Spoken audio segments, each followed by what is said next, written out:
চীনের সহযোগিতায় জানুয়ারিতে শুরু হচ্ছে 12,000 কোটি টাকার তিস্তা প্রকল্প। গুরুত্ব পাবে সেচ ভাঙন রোধ ও বন্যা নিয়ন্ত্রণ। বন্যা নিয়ন্ত্রণ বাঁধের কথা আছে, সেচের জন্য নদীর গভীরতা বৃদ্ধি করে পানি রাখার ব্যাপার আছে, তীর ভাঙা নদী ভাঙা মানুষ তাদেরকে পুনঃস্থাপন এবং পরে যদি সরকার গুরুত্বপূর্ণ কিছু স্থাপনা করতে চায় সেগুলো করবে। যারা নির্বাচন পেছাতে চায় তারা গণতান্ত্রিক শক্তি নয় বললেন সালাউদ্দিন। ফেব্রুয়ারিতে ভোট জরুরি হলেও পুরানো পদ্ধতি কাজে দেবে না, মন্তব্য বদিউলের। গণপরিষদ নির্বাচনই বর্তমান সংকটের সমাধান বলছেন এনসিপি নেতারা। সমঝোতার ভোট চায় না দল, সরকার প্রধানের লন্ডন বৈঠকের সমালোচনা।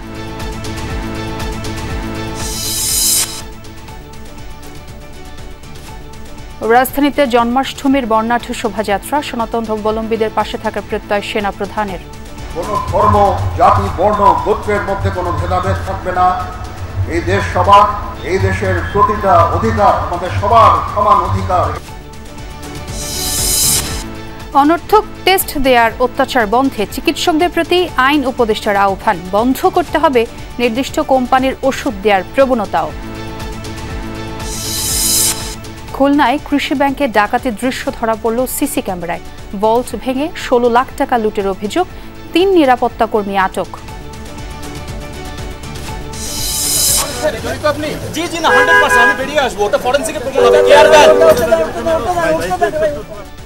রাজশাহীতে কোচিং সেন্টারে সেনাবাহিনীর অভিযান, আগ্নেয়াস্ত্র সহ বেশ কিছু সরঞ্জাম উদ্ধার। হেফাজতে অনিন্দ সহ 3 জন।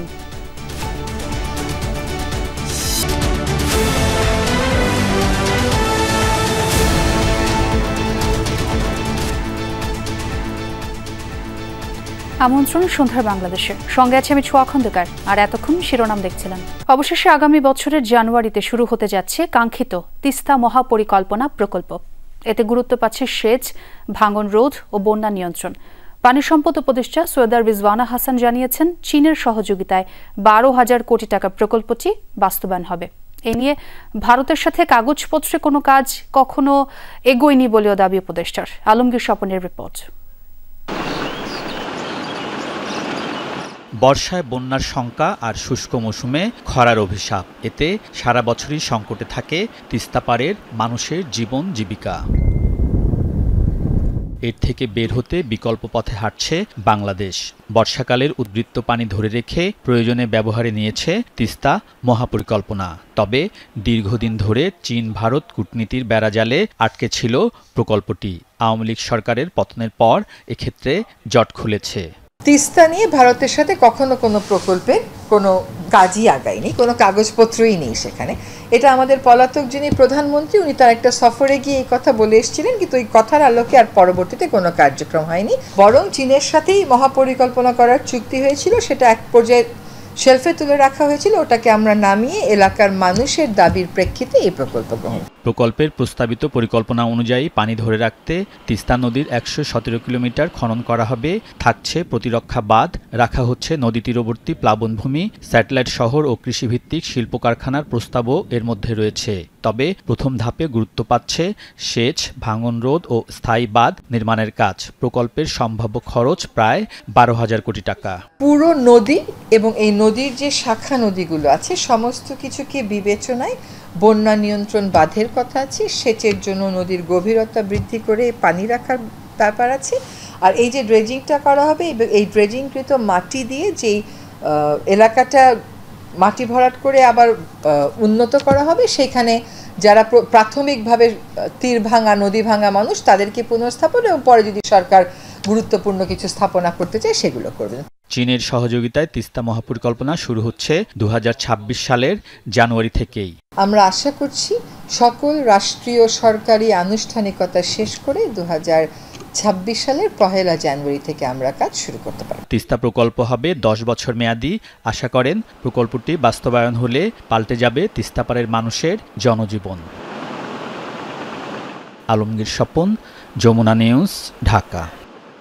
যারা নির্বাচন বিলম্বিত করতে চায় তারা গণতান্ত্রিক শক্তি নয়, এ মন্তব্য করেছেন বিএনপির স্থায়ী কমিটির সদস্য সালাউদ্দিন আহমদ।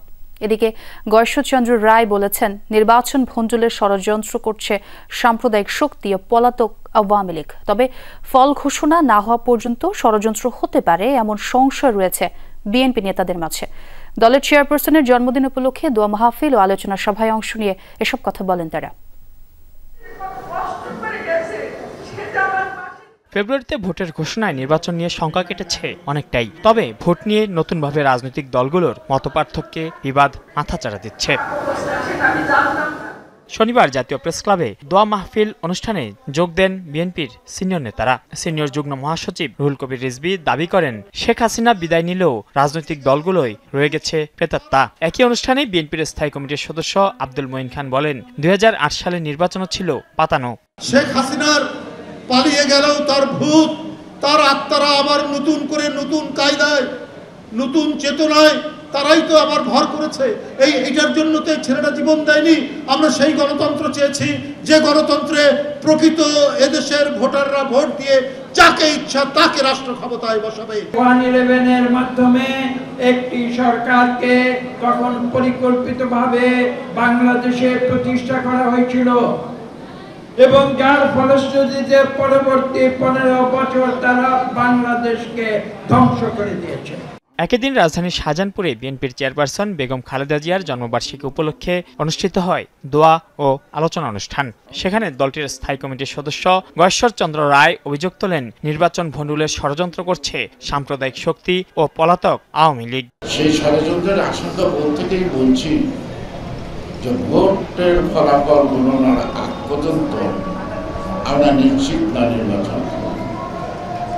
কেন? শুধু সরকারের সদিচ্ছাই কিন্তু যথেষ্ট না। নির্বাচন কমিশনের প্রচেষ্টাই একটা নির্বাচন অনুষ্ঠিত করা যথেষ্ট। নির্বাচনে অংশগ্রহণ করতে ইচ্ছুক সকল রাজনৈতিক দলের একটি সদিচ্ছা থাকা দরকার। একটি গোষ্ঠী ইনিয়ে বিনিয়ে নির্বাচন পেছানোর ষড়যন্ত্র করছে এ মন্তব্য করেন বিএনপির স্থায়ী কমিটির সদস্য সালাউদ্দিন আহমদ। বলেন, গণতন্ত্রের বিরুদ্ধে যারাই অবস্থান নেবে তাদের রুখবে জনগণ। বিএনপি চেয়ারপারসন খালেদা জিয়ার 81তম জন্মদিন উপলক্ষে নয়াপল্টনে দলটির কেন্দ্রীয় কার্যালয়ে যুবদল আয়োজিত দোয়া মাহফিলে একথা বলেন তিনি। আজকে যারা গণতন্ত্রের বিরুদ্ধে বিভিন্ন রকমের বক্তব্যের মধ্য দিয়ে নির্বাচনের বিষয়ে শঙ্কা প্রকাশ করছে, তারা গণতন্ত্রের পক্ষের শক্তি নয়, তারা বাংলাদেশের মানুষের পক্ষের শক্তি নয়। তারা হয়তো কোনো না কোনো কারণে নিজের কথাগুলো ইনিয়ে বিনিয়ে বলছেন যাতে করে নির্বাচনকে বিলম্বিত করা যায় অথবা বানচাল করা যায় অথবা নির্বাচন অনুষ্ঠান না হোক সেটা চায়। গণতান্ত্রিক উত্তরণে ফ্যাসিবাদ বিরোধী ঐক্য অটুট রাখতে সবার প্রতি আহ্বান জানান বিএনপি নেতারা। বেগম খালেদা জিয়ার 81তম জন্মদিন উপলক্ষে মানুর মারুফ, যমুনা নিউজ, ঢাকা। দেশের স্বার্থেই ফেব্রুয়ারিতে নির্বাচন হওয়া প্রয়োজন এ মন্তব্য করেছেন সুশাসনের জন্য নাগরিক সুজনের সম্পাদক ঐকমত্য কমিশনের সদস্য বদিউল আলম মজুমদার। বলেন, সুষ্ঠু ও নিরপেক্ষ নির্বাচন আয়োজনে ইসি একমাত্র অংশীজন নয়। মাঠ প্রশাসন ও আইন শৃঙ্খলা বাহিনী সঠিকভাবে দায়িত্ব পালন না করলে কমিশনের পক্ষে সুষ্ঠু নির্বাচন করা অসম্ভব। এদিকে ডিবেট ফর ডেমোক্রেসির চেয়ারম্যান বলেন, নির্ধারিত সময় নির্বাচন না হলে মহাসংকটে পড়বে দেশ। শক্তিশালী নির্বাচন কমিশন এবং সুষ্ঠু ভোট আয়োজনে আরপিও সংশোধনের খসড়া চূড়ান্ত করেছে ইসি। কিন্তু শুধু কমিশনের একার পক্ষে কি অবাধ ও নিরপেক্ষ নির্বাচন আয়োজন সম্ভব? নিরপেক্ষ ভোট আয়োজনে ইসির ভূমিকা নিয়ে ছায়া সংসদের আয়োজন করে ডিবেট ফর ডেমোক্রেসি। রাজনৈতিক দলগুলো বলেছেন তারা নির্বাচন কমিশনকে সহযোগিতা করছে, সহযোগিতা করবে। সংগঠনটির চেয়ারম্যান বলেন, দ্রুত নির্বাচন এবং দলগুলোর বিভেদ দূর না হলে ফ্যাসিবাদ ফেরার শঙ্কা রয়েছে। সুষ্ঠু নির্বাচনে সংস্কারের বিকল্প নেই মনে করেন বদিউল আলম মজুমদার। পিয়ার নির্বাচনকে বলি, নারীদের ভোটে দাঁড়াবেন যে কত পার্সেন্ট দাঁড়াবে, এই সকল কিছু যখন অমীমাংসিত থেকে যাচ্ছে তখন সে অবস্থায় কিন্তু আমাদের মধ্যে একটা শঙ্কা তৈরি হয় যে আগামী নির্বাচনকে ভণ্ডুল করবার জন্য যারা ফ্যাসিস্ট শক্তি রয়েছে তারা কি রাজনৈতিক দলগুলোর মধ্যে একটা বিভেদ সৃষ্টি করে দিচ্ছে কিনা। প্রত্যেকটি রাজনৈতিক দল যার যার অবস্থান থেকে কিছুটা ছাড় দিয়ে হলেও আপনারা আপনাদের আগামী জাতীয় নির্বাচনকে সুষ্ঠু সুন্দর করবেন। নির্বাচন হইতে হবে এবং ফেব্রুয়ারির মধ্যে নির্বাচন হওয়াটা জরুরি। আমাদের যদি একটা বিতর্কিত নির্বাচন হয়, জালিয়াতি নির্বাচন হয়, আমরা একটা অনিশ্চিত ভবিষ্যতের দিকে অগ্রসর হব। পুরানো পথ ধরে চললে সেই আবারও বিতর্কিত নির্বাচনই হবে। এই জন্যই অনেকগুলো বিধিবিধান, আইন কানুন, প্রতিষ্ঠানে সংস্কার। ঐকমত্য কমিশনের এই সদস্য বলেন, লেভেল প্লেইং ফিল্ড তৈরি করতে না পারলে নির্বাচন হবে পক্ষপাত দুষ্ট।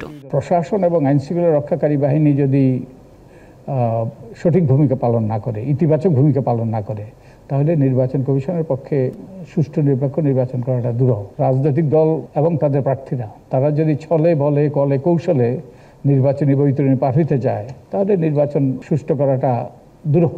এক প্রশ্নের জবাবে তিনি বলেন, আওয়ামী লীগের নির্বাচনে অংশ নেওয়ার বিষয়টি আইনি প্রক্রিয়ায় সুরাহা হবে। আওয়ামী লীগ নির্বাচন করতে পারবে কি পারবে না সেটা আইনি প্রক্রিয়া শুরু হবে এবং তার প্রেক্ষিতে সরকার এবং নির্বাচন কমিশন সেই সিদ্ধান্ত নেবে। আমি আশা করি তারা সঠিক সিদ্ধান্ত নেবে। Lovely Bithi, Jamuna news, Dhaka. প্রধান উপদেষ্টার ঘোষিত তারিখেই নির্বাচন হবে। জনগণ নির্বাচনমুখী হলে ভোট পেছানোর সুযোগ নেই, এমন মন্তব্য করেছেন স্বরাষ্ট্র উপদেষ্টা অবসরপ্রাপ্ত লেফটেন্যান্ট জেনারেল মোহাম্মদ জাহাঙ্গীর আলম চৌধুরী। মোহাম্মদপুরে কৃষি মার্কেটে পরিদর্শন শেষে তিনি আরও বলেন, কোনো চাঁদাবাজকে দেশে থাকতে দেয়া হবে না। উপদেষ্টা জানান, মোহাম্মদপুর ও মিরপুরে চাঁদাবাজি বেশি হয়, তবে চাঁদাবাজ যেই হোক কাউকে ছাড় দেওয়া হবে না। আলুর দর নিয়েও মন্তব্য করেন স্বরাষ্ট্র উপদেষ্টা, বলেন কৃষক আলুর দাম পাচ্ছে না, কিন্তু ভোক্তা আলু কিনছে দেশি দামে। মধ্যস্বত্বভোগীরাই মুনাফা করছে। দোকানীদের পলিথিন ব্যবহারে নিরুৎসাহিত করতে এর ভয়াবহতা তুলে ধরেন উপদেষ্টা।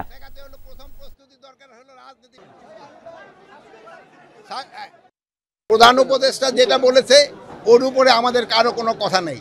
স্যার যেই তারিখে বলছে ওই তারিখে নির্বাচন হবে, যেই মাসে বলছে ওই মাসেই নির্বাচন হবে। জনগণ যেসব নির্বাচনে মুখী হয়ে যাবে কেউ এটার বাধা দিতে পারবে না।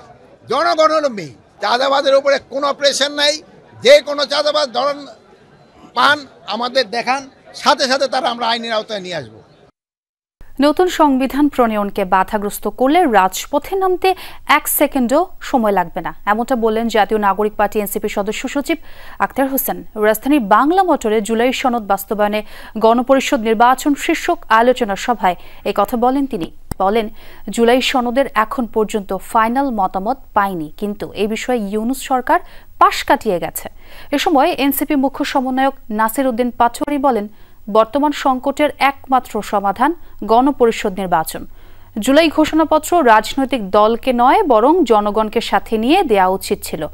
এনসিপির দক্ষিণাঞ্চলের মুখ্য সংগঠক হাসনাত আব্দুল্লাহ অন্তর্বর্তী সরকার প্রধানের লন্ডন সফরকালে বৈঠক নিয়ে সমালোচনা করেন।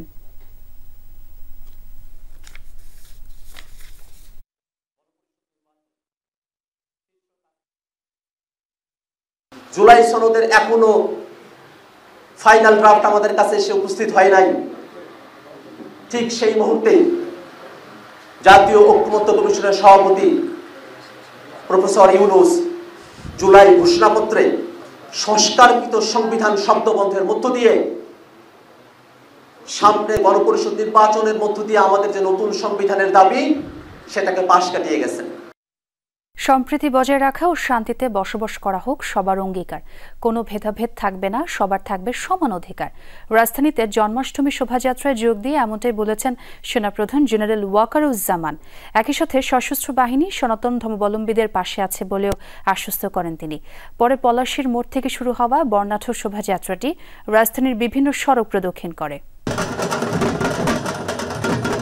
সনাতন ধর্মাবলম্বীরা বিশ্বাস করেন ভগবান শ্রীকৃষ্ণ ভাদ্র মাসের কৃষ্ণপক্ষের অষ্টমী তিথিতে জন্মগ্রহণ করেছেন।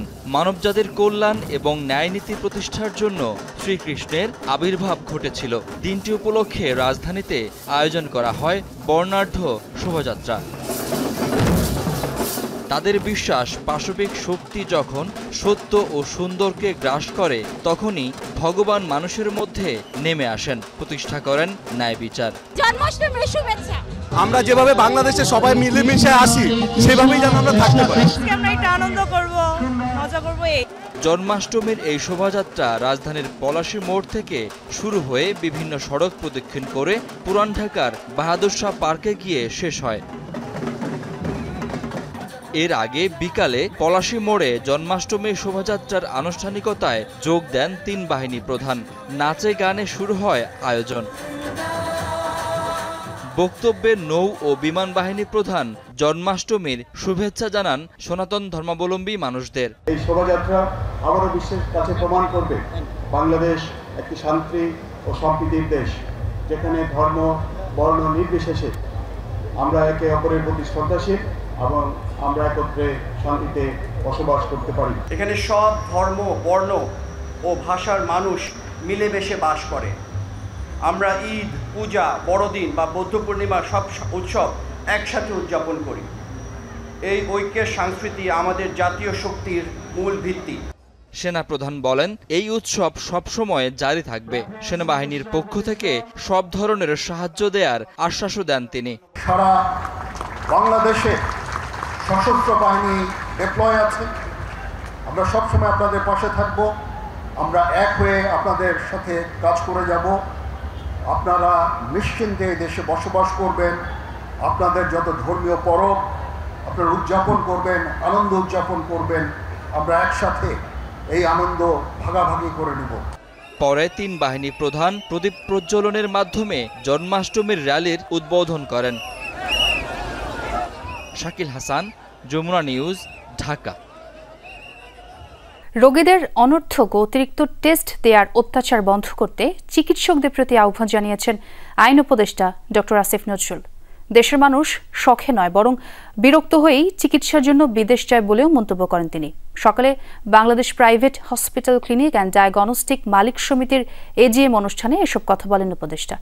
প্রেসক্রিপশন দেওয়ার সময় ডাক্তারদের দালালের ভূমিকা না নেওয়ার আহ্বানও জানান তিনি।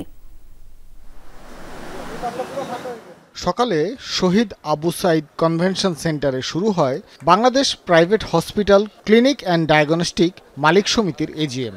এতে যোগ দেন আইন উপদেষ্টা। অনুষ্ঠানে ডায়াগনস্টিক সেন্টারের মালিকদের মুখে ছিল স্ব প্রতিষ্ঠানের সুনামের ফুলঝুরি। তাদের দাবি, চিকিৎসার জন্য প্রয়োজন নেই বিদেশ যাওয়ার। গত 1 বছর যে ভারতে আমাদের ভিসা দিচ্ছে না, কিন্তু আমরা দেশে সব চিকিৎসা দিচ্ছি বা দেশে চিকিৎসার অভাবে কেউ মারা যাচ্ছে, বিদেশে যায়নি, এমন কোনো ঘটনাও কিন্তু আমরা শুনি না। তবে আইন উপদেষ্টার বক্তব্যে পাল্টে যায় পুরো পরিবেশ। বাংলাদেশের বেশিরভাগ চিকিৎসকই রোগীদের সমস্যার কথা শুনতে চায় না, এমন অভিযোগ করেন তিনি। এখানে ঢাকার একটা হসপিটাল আছে, তার 14টা টেস্ট দিয়েছে, পরে রাগ করে সে ময়মনসিংহ চলে গিয়েছে। টেস্ট ছাড়া ভালো হয়ে ফেরত আসছে, ওখানে পরিচিত ডাক্তার ছিল। এই অত্যাচার বন্ধ করেন। মানুষ অনেক গরিব, এখানে লোকজন খুব গরিব আছে, বড় লোকদের গলা কাটেন, সমস্যা নাই। গরিব রোগীদেরকে 14-15টা টেস্ট দেওয়ার প্রক্রিয়া বন্ধ করান। 4 বিলিয়ন 5 বিলিয়নের বাজার আপনারা নিতে পারেন না। বাংলাদেশে কোন মানুষটা বিদেশে যেতে চায়? ভারতে, ব্যাংককে এমন মানুষের চিকিৎসা নিতে যায় যে জীবনে ঢাকা শহরেও আসে নাই। ত্যক্ত বিরক্ত হয়ে অনন্য পায় হয়ে যায়। বন্ধ করেন তাদেরকে, তাদের যাওয়াটা বন্ধ করেন। এখানে সেবা দিলে কখনোই মানুষ বিদেশে যাবে না, কোনো কারণই নাই, প্রশ্নই আসে না, যাবে না। নির্ধারিত কোম্পানির ওষুধ লিখার প্রবণতা বন্ধ করতে চিকিৎসকদের প্রতি আহ্বান জানান এই উপদেষ্টা। ক্লিনিকে সবসময় ওষুধ কোম্পানির প্রতিনিধির জন্য নির্দিষ্ট টাইম থাকে ডাক্তারের। আপনারা বলেন পৃথিবীতে অন্য কোনো দেশে থাকে? খসরু ভাই থাকে? তা আপনারা ওষুধ কোম্পানির দালাল। ডাক্তাররা এই দেশে বড় বড় হসপিটাল ডাক্তাররা কি ওষুধ কোম্পানির মধ্যস্বত্বভোগী? কোন জায়গায় নামান আপনারা নিজেদেরকে? মোট লাভের অন্তত 10% কর্মকর্তা এবং কর্মচারীদের জন্য বিনিয়োগ করতে ডায়াগনস্টিক সেন্টার ও প্রাইভেট হাসপাতাল মালিকদের প্রতি আহ্বানও জানান আইন উপদেষ্টা। ভাস্কর ভাদুরী, যমুনা নিউজ, ঢাকা। মেধা পাচার ঠেকাতে ও মেধাবীদের দেশে ফিরিয়ে আনতে শিক্ষা ব্যবস্থা দরকার রিভার্স ব্রেইন ড্রেইন, অর্থাৎ মেধাবীদের বিদেশে পড়ার ব্যয় বহন করবে রাষ্ট্র, শর্ত থাকবে দেশে ফিরে আসার। এডুকেশন রিফর্ম ইনিশিয়েটিভ ERI এর সেমিনারে উঠে এসেছে এই মত। বলা হয়, শিক্ষক নিয়োগেও রাজনৈতিক প্রভাব নয়, মেধাকে গুরুত্ব দিতে হবে। বাংলাদেশের চাহিদাভিত্তিক শিক্ষা, সমস্যা ও সম্ভাবনা শীর্ষক এই সেমিনারের আয়োজন করে এডুকেশন রিফর্ম ইনিশিয়েটিভ ERI। রাজধানীর কৃষি গবেষণা কাউন্সিল অডিটোরিয়ামে আলোচনায় অংশ নেন শিক্ষক, উপাচার্য, সরকারি ও বেসরকারি বিশ্ববিদ্যালয়ের স্কলার, শিক্ষাবিদ, নীতি নির্ধারক ও গবেষকরা। আমাদের চাকরির জন্য ধর্ণা দিতে হবে। সেমিনারে জাতীয় বিশ্ববিদ্যালয়ের উপাচার্য বলেন, শিক্ষকদের রাজনৈতিক দৃষ্টিভঙ্গি থাকতেই পারে, কিন্তু রাজনৈতিক পরিচয়ে শিক্ষক হওয়ার নজির বিশ্বে কোথাও নেই। এমন প্রবণতায় মেধাবীদের হারাচ্ছে বাংলাদেশ। জাহাঙ্গীরনগর বিশ্ববিদ্যালয়ের ভিসির মতে, শিক্ষাঙ্গনে নানা অনিয়ম, সনদধারী, মূর্খ তৈরি করছে। দেশের সংকটে পাওয়া যাচ্ছে না মেধাবী কাউকে। বিশ্ববিদ্যালয়ের শিক্ষকদেরকে এমনভাবে রাজনীতিতে যুক্ত করেছেন যে তারা পলিটিক্যাল পার্টির অফিসে গিয়ে 3য় নম্বর 4র্থ নম্বর এই যে রতে গিয়ে বসে থাকে তারা, আর আপনি চাচ্ছেন যে এখানে একটা চ্যালেঞ্জিং এডুকেশন সিস্টেম হবে, ইটস নট পসিবল। সাংঘাতিক জ্ঞানী ব্যাপক ফাইট করে বিসিএস এর বড় বড় অফিসার হয়েছে, তাই না? অনেক টাকার মালিক, অনেক অপরাধ করেছে, কিন্তু এখন তাকে যদি জিজ্ঞেস করেন যে কার জীবনটা বেটার, তোমার সেই ভবনের নৈশ প্রহরীর জীবন নাকি তোমার জীবন, ছাগলকাণ্ডের মতির কথা বলছে। সেমিনারে কি-নোট পেপার উপস্থাপন করেন সাবেক শিক্ষা উপমন্ত্রী ও ইআরআই চেয়ারম্যান ডক্টর আনম এহসানুল হক মিলন। একটি ট্যালেন্ট পোল গঠন করা হবে। এই ট্যালেন্ট পোল থেকে বাংলাদেশ ফান্ড করে তাদেরকে বিদেশ পাঠাবে এবং তাদেরকে সুশিক্ষিত বানিয়ে বাংলাদেশ সরকার আবার তাদেরকে দেশে নিয়ে এসে আমাদের রিভার্স ব্রেন ড্রেনকে বন্ধ করে এই জাতিকে সামনের দিকে নিয়ে যাবে। অনুষ্ঠানে বক্তারা শ্রমবাজারের চাহিদার উপর ভিত্তি করে শিক্ষাক্রম ঠিক করার তাগিদ দেন। বলেন, চাহিদামুখী শিক্ষায় সমৃদ্ধ ও স্বনির্ভর হবে বাংলাদেশ। সেই সাথে শিক্ষা প্রতিষ্ঠানগুলোর জবাবদিহিতা নিশ্চিতের উপর জোর দেওয়া হয়। উচ্চশিক্ষা সার্বজনীন অধিকার নয়, শিক্ষা সার্বজনীন অধিকার। সেমিনারের প্রধান অতিথি বিশ্ববিদ্যালয় মঞ্জুরি কমিশনের চেয়ারম্যান বলেন, বৈশ্বিক প্রতিযোগিতায় টিকে থাকতে হলে বাংলাদেশের শিক্ষা ব্যবস্থায় প্রাধান্য দিতে হবে বাস্তব সমস্যা সমাধানমুখী শিক্ষায়। একই সাথে কোটা ব্যবস্থায় কিভাবে মেধার অবমূল্যায়ন হয় তাও তুলে ধরেন তিনি। অনেকে বলছে তারা ফ্রিডম ফাইটার, অ্যাকচুয়ালি তারা ফ্রিডম ফাইটার না বলে প্রমাণ হচ্ছে। এটা ডিবেট এবং সেটা সলিউশন করা সম্ভব হচ্ছে না, সলভ করা সম্ভব হচ্ছে না। Whether he was a real freedom fighter or just a certificate holder. এই অবস্থায় আমরা আমাদের নদী পড়ে সবসময় বলতাম যে না, এখানে যেখানে প্রকৃত মুক্তিযোদ্ধা চিহ্নিত করা সম্ভব হচ্ছে না, মেধাটাকে বেশি গুরুত্ব দিতে হবে। গেল বছর আন্দোলনের সময় ও সরকার পতনের পর বিদেশে সফল বাংলাদেশিদের ফিরিয়ে আনতে ব্যাপক জনপ্রিয়তা পায় রিভার্স ব্রেইন ড্রেইন ট্রেন্ড। হ্যাশট্যাগে দেশে ফেরার কথা জানান শত শত সফল বাংলাদেশি। সেমিনারে সেই রিভার্স ব্রেইন ড্রেইন ট্রেন্ডকেই প্রাধান্য দেন বক্তারা। আল আমিনা গহন, যমুনা নিউজ, ঢাকা। পূর্বশত্রুতা ও শীর্ষবারে আধিপত্য বিস্তারকে কেন্দ্র করে রাজধানীর বনানীতে খুন করা হয় ইন্টারনেট ব্যবসায়ী রাহাত হোসেন রাব্বিকে। হত্যায় জড়িত দুজনকে কুমিল্লা থেকে গ্রেফতারের পর এমন তথ্য জানিয়েছে র্যাব। সকালের সংবাদ সম্মেলনে র্যাব জানায়, ভিকটিম ও খুনিরা সবাই পূর্ব পরিচিত, তবে কিছুদিন ধরে শীর্ষাবারের ভেতরে ও বাহিরে আধিপত্য বিস্তারকে কেন্দ্র করে তাদের মধ্যে দ্বন্দ্ব চলছিল। শীর্ষা লাউঞ্জের মালিক ইব্রাহিম খলিল সহ এই হত্যাকাণ্ডে জড়িত আরও বেশ কয়েকজন আসামি পলাতক। তাদের ধরতেও অব্যাহত রয়েছে অভিযান। অবৈধ শীর্ষাবার বন্ধে শিগগিরই অভিযান চালানো হবে বলে জানিয়েছে র্যাব। গত 14 আগস্ট বনানীর 360 নামের শীর্ষাবারে এভাবেই ছুরিকাঘাতে হত্যা করা হয় রাহাত হোসেন রাব্বি নামের এক যুবককে। বারের লিফটের সামনের সিসি ক্যামেরায় ধরা পড়ে সেই চিত্র।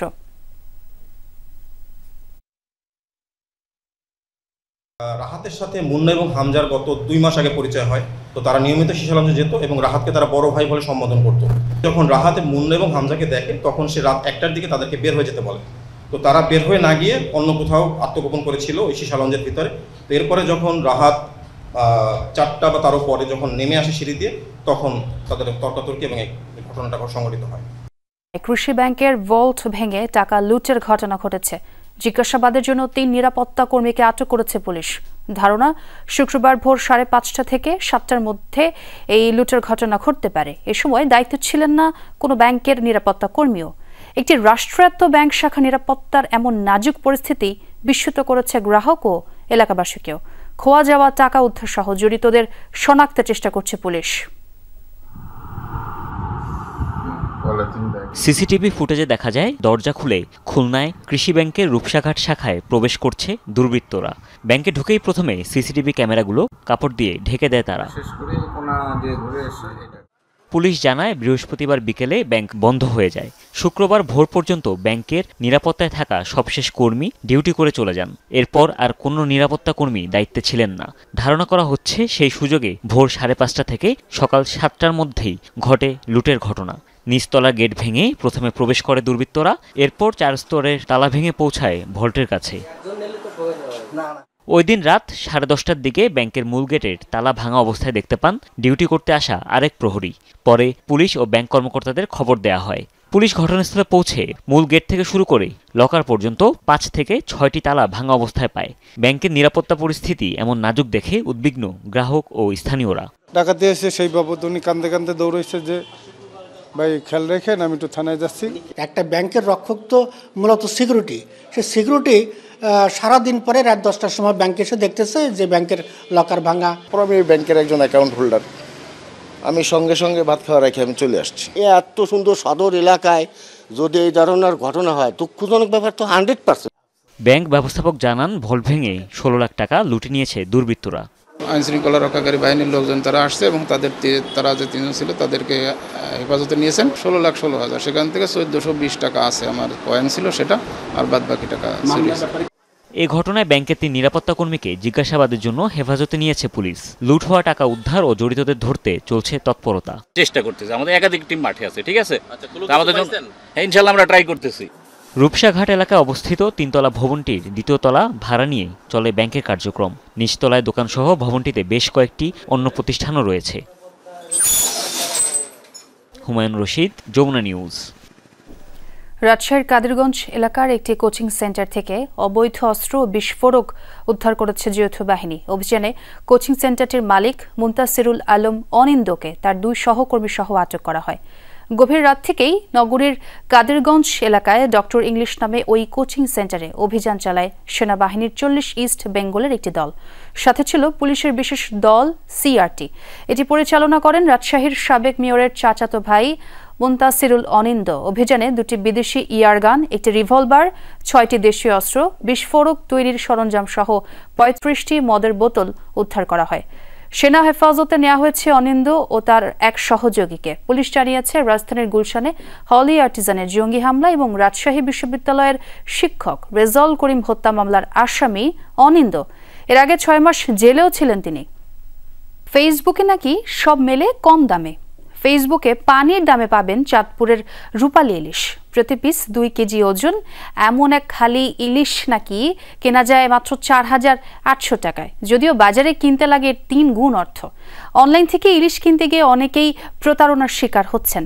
কম দামে আসল ইলিশ বিক্রির নামে বিভিন্ন ফেসবুক পেজ খুলে অফারের নামে হাজার হাজার টাকা লুটে নিচ্ছে একটি চক্র। কিভাবে ফাঁদ পাতে তারা, তা জানাচ্ছেন সহকর্মী রেদওয়ান আহমেদ। বাজারে ঢুকতেই চোখে পড়ছে রূপালী ইলিশ। একসময় মানুষের নিয়মিত খাদ্য তালিকায় থাকলেও এখন ইলিশের স্বাদ নিতে গেলেই টান পড়ে পকেটে। আর চাঁদপুরের ইলিশ যেন চলে গেছে মানুষের হাতের নাগালের বাইরে। রাজধানীর যাত্রাবাড়িতে মধ্যরাত থেকেই জমজমাট ইলিশের বাজার। 1 থেকে 1.5 কেজি পরিমাণ এক একটি মাছ বিক্রি হচ্ছে 2500 থেকে 3000 টাকা পর্যন্ত। কেজি সাইজের মাছ আছে 2050, 2100 এরকম। আর 1 কেজি 400-500 গ্রাম যেটি, এটি 2350, ইয়াতে 2400 টাকার লান পড়ে। দামটা অনেক বেশি, কিন্তু মহল্লাত গেলে মানুষের মাছ সস্তা সস্তা, কিন্তু আরো দাইলে মাছ কিনতে পারি না আমরা। হাজারো লাইকযুক্ত ফেসবুকের বিভিন্ন পেজ থেকে বিক্রি হয় ইলিশ সহ বিভিন্ন ধরনের সামুদ্রিক মাছ। কম দামে বাহারি বিজ্ঞাপনে হুমড়ি খেয়ে পড়ছেন ক্রেতারা। আর এই সুযোগই লুফে নিচ্ছে একদল অনলাইন প্রতারক।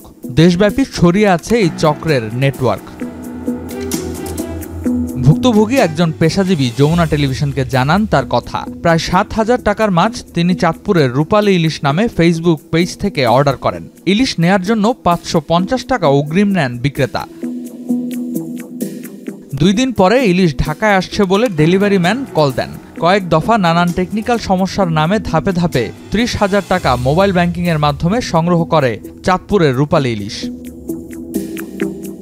চলতি মাসের প্রথম 2 সপ্তাহে ঘটনা ঘটেছে এমন 1 ডজনেরও বেশি প্রতারণার তথ্য আছে যমুনা টেলিভিশনের কাছে। সামাজিকভাবে হেয় হবেন ভেবে অনেকেই নাম পরিচয় প্রকাশ করেন না, সহযোগিতা নেন না আইন শৃঙ্খলা বাহিনীর। অর্ডার দেওয়ার 24 থেকে 48 ঘন্টার মধ্যে ওরা আমাকে প্রোডাক্টটা দেওয়ার কথা। এই 3 বারে ওনারা প্রায় 29,000 টাকা নিছে, কিন্তু আমি কোনো প্রোডাক্ট পাই নাই এখন পর্যন্ত। ইভেন শুধু এটা না, এরা একই নামে বিভিন্ন নাম্বার থেকে পেজ খুলে বিভিন্নভাবে মানুষ থেকে টাকা নিচ্ছে প্রতারণার মাধ্যমে। ক্রেতাদের আকৃষ্ট করতে বিভিন্ন ফেসবুক পেজে দেখা যাচ্ছে মাছের লোভনীয় ভিডিও আর চাঁদপুরের ঘাটে আসা ইলিশের ছবি। সেই সঙ্গে দেয়া থাকে রঙিন ট্রেড লাইসেন্স আর জাতীয় পরিচয়পত্র, যা আসলে জাল। এসব দিয়ে অনলাইনে পাতা হচ্ছে ফাঁদ। এবার একজন অনলাইন ক্রেতা হয়ে আমরা যোগাযোগ করি চাঁদপুরের রূপালী ইলিশের ফেসবুক পেজের মাধ্যমে হোয়াটসঅ্যাপে। 8 কেজির 4টি ইলিশের দাম হাঁকা হয় মাত্র 4,800 টাকা। 2 কেজি করে 4টা যেটা ভিডিওতে দেখলাম, সেটার 2 কেজি করে 4টার দাম কত পড়ে? 4800 টাকা। Cash on delivery? WhatsApp message দেন। না ক্যাশ অন ডেলিভারি না ভাই, অ্যাডভান্স করতে হবে 700 টাকা। ইলিশ বাড়িতে এলে ক্যাশ অন ডেলিভারি দেয়া হবে এমন কথা শুনে বিক্রেতা ফোন সংযোগ বিচ্ছিন্ন করে দেন। আমি একবারে পুরোটা ক্যাশ অন ডেলিভারিতে নিতে পারবো না? না ভাই, হবে না। আইন শৃঙ্খলা বাহিনী বলছে প্রতারকেরা নিজেকে আড়াল করতে সাধারণ মানুষের তথ্য ও ছবি ব্যবহার করে অ্যাকাউন্ট খোলে। অনলাইন থেকে আমরা আবারও চলে যাই যাত্রাবাড়ির মাছের আড়তে।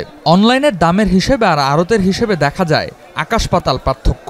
অনলাইনের প্রতারকরা 2 কেজির বেশি ইলিশ বিক্রি করলেও বাজারে আসলে 1.5 কেজির বেশি ওজনের ইলিশ দেখাই যায় না।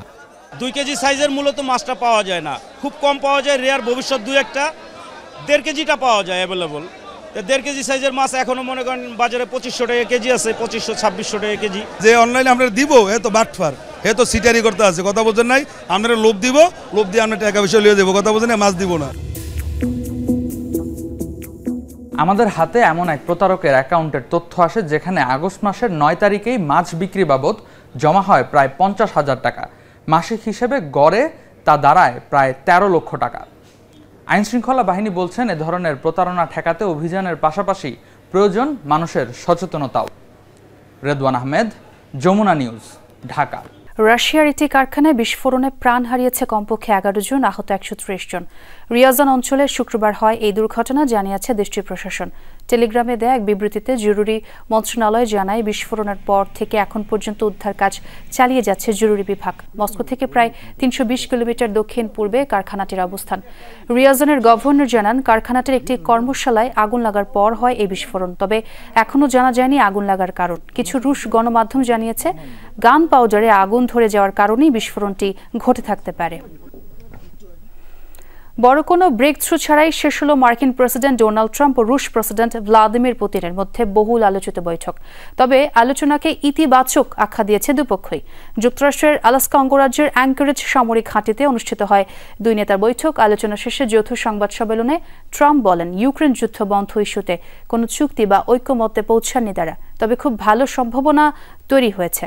বৈঠকে যেসব বিষয়ে দুজন একমত হয়েছেন সেগুলো থেকেই হতে পারে ইউক্রেন যুদ্ধ বন্ধ এবং যুক্তরাষ্ট্র রাশিয়ার সম্পর্ক পুনরুদ্ধারের সূচনা, এমন মন্তব্য করেছেন পুতিন। দুই দেশের মধ্যে বাণিজ্য ও বিনিয়োগ সংক্রান্ত উল্লেখযোগ্য সম্ভাবনা তৈরি হয়েছে বলেও জানান তিনি। রুশ প্রেসিডেন্ট বলেন, যুদ্ধ বন্ধ করতে হলে সংঘাতের প্রাথমিক কারণগুলো দূর করতে হবে আগে, এই পথে হাঁটলে শিগগিরই তা সম্ভব। খুব ফলপ্রসূ বৈঠক হয়েছে, অনেক বিষয়ে একমত হয়েছি, বড় কয়েকটি ইস্যুতে মতৈক্য হয়নি, তবে কাছাকাছি পৌঁছেছি। যতক্ষণ কোনো চুক্তি হচ্ছে না বলা যাবে না চুক্তি হচ্ছে। আমরা সেখানে পৌঁছাতে পারিনি, তবে খুব ভালো সম্ভাবনা তৈরি হয়েছে। আমার প্রত্যাশা আজ যেসব বিষয়ে আমরা একমত হয়েছি সেগুলো রেফারেন্স হিসেবে কাজ করবে, কেবল ইউক্রেন ইস্যু সমাধানের জন্য নয়, বরং বাণিজ্য সহ যুক্তরাষ্ট্র রাশিয়া দ্বিপাক্ষিক সম্পর্ক পুনরুদ্ধারের সূচনা হিসেবে কাজ করবে। মার্কিন ফাইটার জেটের পাহারায় যুক্তরাষ্ট্রের আলাস্কা থেকে রাশিয়া ফিরলেন ভ্লাদিমির পুতিন। মস্কো পর্যন্ত রুশ প্রেসিডেন্টের বিমানকে মার্কিন যুদ্ধ বিমানের পাহারা দেওয়ার ভিডিও ফুটেজ প্রকাশ করেছে ক্রেমলিন। ফুটেজে অন্তত দুটি F-22 ফাইটার জেট দেখা গেছে। F-22-কে মার্কিন বিমান বহরে থাকা অন্যতম অত্যাধুনিক যুদ্ধ বিমান ভাবা হয়। এর আগে 10 বছর পর শুক্রবার যুক্তরাষ্ট্র সফরে যান রুশ প্রেসিডেন্ট। আলাস্কা অঙ্গরাজ্যে পৌঁছানোর পর মার্কিন বোমারু ও যুদ্ধ বিমান দিয়ে অভ্যর্থনা জানানো হয় তাকে। বেতন বৃদ্ধির দাবিতে কর্মীদের কর্মবিরতির জেরে কার্যক্রম স্থগিত করেছে এয়ার কানাডা। বাতিল করা হয়েছে 600-এর বেশি ফ্লাইট। ধারণা করা হচ্ছে এয়ারলাইন্সটির এই সিদ্ধান্তে ভোগান্তিতে পড়বে প্রতিদিন গড়ে 1,30,000 যাত্রী। শনিবার 72 ঘন্টা কর্মবিরতি পালনের ঘোষণা দেন প্রতিষ্ঠানটির 10,000-এর বেশি ফ্লাইট অ্যাটেন্ডেন্ট। বেতন বৃদ্ধির আলোচনা স্থগিত করায় শুক্রবার তারা এই কর্মসূচি ঘোষণা করেন। দেশটির বৃহত্তম এয়ারলাইন্স কর্তৃপক্ষ জানিয়েছে সমস্যার সমাধানে অন্তত 1 সপ্তাহ সময় লাগবে।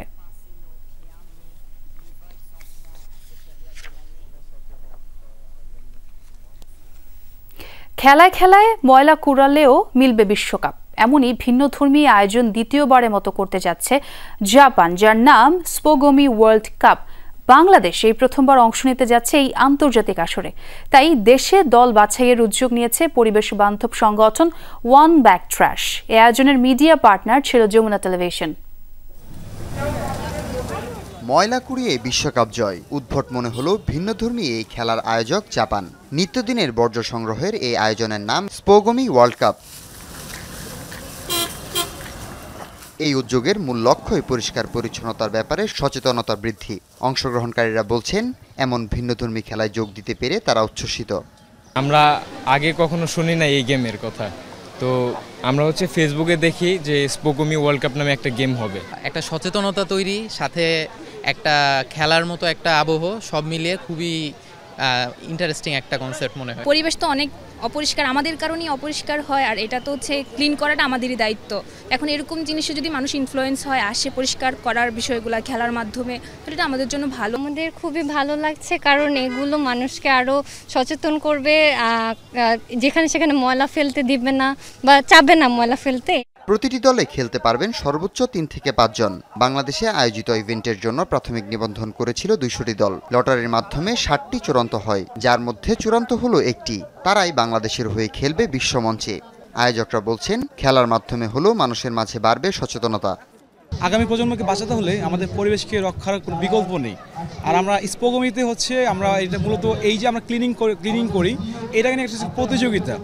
পরিবেশ বান্ধব একটা খেলা হচ্ছে স্পোগমি। It's not duty, so you can enjoy and it's good for environment, so it's easy to spread everywhere. অংশগ্রহণকারীদের মানতে হবে কিছু নিয়ম। 1 ঘন্টার মধ্যে কোরানো ময়লা আবর্জনা শ্রেণী হিসেবে ভাগ করা হবে, সে অনুযায়ী আসবে পয়েন্ট। অক্টোবরে জাপানে আয়োজিত হবে স্পোগমি ওয়ার্ল্ড কাপ। 2023 সালে প্রথমবার 21টি দেশের অংশগ্রহণে হয় এই আয়োজন। হাসিবুল করিম বিজয়, যমুনা নিউজ, ঢাকা।